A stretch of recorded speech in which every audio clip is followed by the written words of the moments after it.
What's up, guys? Welcome to Daily Refinement. Today we're going to address eBay deleting listings. So I think Harry Tornado just made a video about this because I've gotten a lot of comments and questions about it. So specifically from James, the Harry Tornado channel on YouTube recently posted about items being delisted that were buy it now, good till canceled. I'm wondering if you have ever run into that scenario and how you handle it with such a large store. So I'm going to go over the #1 reason why I avoid that in this video and why that mainly happens. So I appreciate you guys stopping by. Let's get into the show.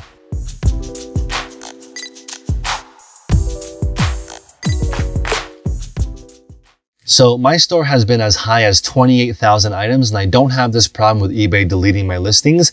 Most of the time, this is caused by somebody making an offer on an item you accept and they don't end up paying.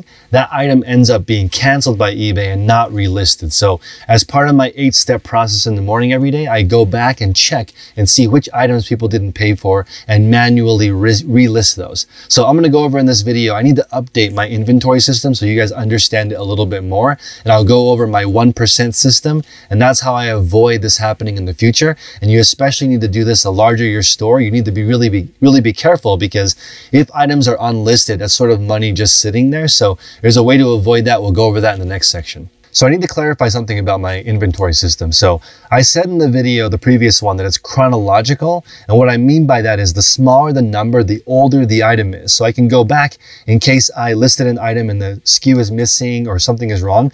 It's in a general area and I can still find the item if it's missing. So it's chronological in my mind, but it's also sequential, meaning the numbers go higher as they go. So you can say that's sequential or numerical.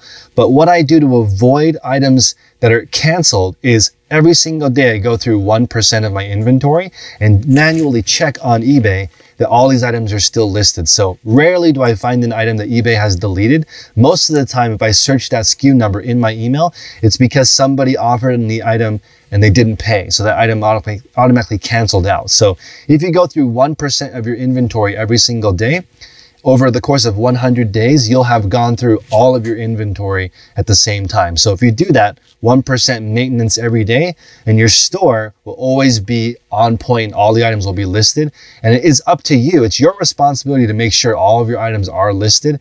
I personally have not had that issue of eBay deleting my listings. All of it has been from people canceling. So just make sure that when you're going through all your items, you have a type of inventory system that you can go back and check. So another thing, you can see over here, I used to have these numbers in the front of the bin, and I don't need that anymore because you can see the number on the top in the first item. So I just have been ignoring those stickers, but I don't need those anymore. And I wanted to clarify that because in some of my older videos, you guys have seen the sticker on the front, but I don't need that anymore. So I need to go through my system actually and peel off all the stickers, but it doesn't really get confusing because they're literally in order. So they're in order by date, meaning the smaller the number, the older the item is, and also literally the smaller the number, the older it is. So I recommend this system for any type of item that can fit in this type of box system. And again, I don't know how many times I have to say this. It doesn't matter what size boxes you have. You could use 4 laundry bins and just do it in numerical order. So the size of the box doesn't matter. I don't know why everyone asks in the video. It's just the inventory system is based on being numerical and in order. And if it doesn't fit, again, it can fit on the shelf right next to it. So regardless of eBay deleting your listings or not, that shouldn't be where your focus is. Your focus should be on listing quality items. So I did get a lot of complaining that I listed items so far in the challenge that are really popular. So we're going to just start listing some regular items now so you guys can see sort of my mentality about listing regular stuff. So we're also going to do some consignment. Christine, the videographer, brought in a few items to sell, and we're going to go over how I would approach selling those things and how consignment would work. So we're going to do handbag. We're going to do, I think these are curl roller pins. Not sure what these are. Let me know what this system is, but I think these go for good money. We have a Fitbit without the original box. We have a generic Apple Watch knockoff that comes with the original box. Some unbranded jewelry. We have an Apple keyboard. This portable speaker TDX. We have some plush. I don't watch Rick and Morty, but I think this is Morty. And then we have a Hall of Fame Boomer Brown, number 76 from the Raiders. I think this is not going to be worth very much, but I want to start listing some basic stuff so that you guys can see the difference between selling regular stuff or super hot stuff. Like this is a Lumix lens for a Panasonic camera.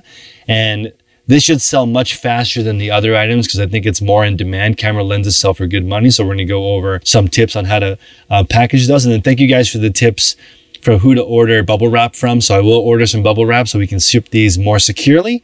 And then also specifically, I want to go over the fact that we do have a jewelry call in our mentorship, and that's run by Linda, and she's a primarily jewelry seller. So we'll go over selling jewelry a little bit more in depth. And if you want to join a group of people that only sell jewelry, that calls on Wednesdays at noon, or I'm sorry, 1 p.m.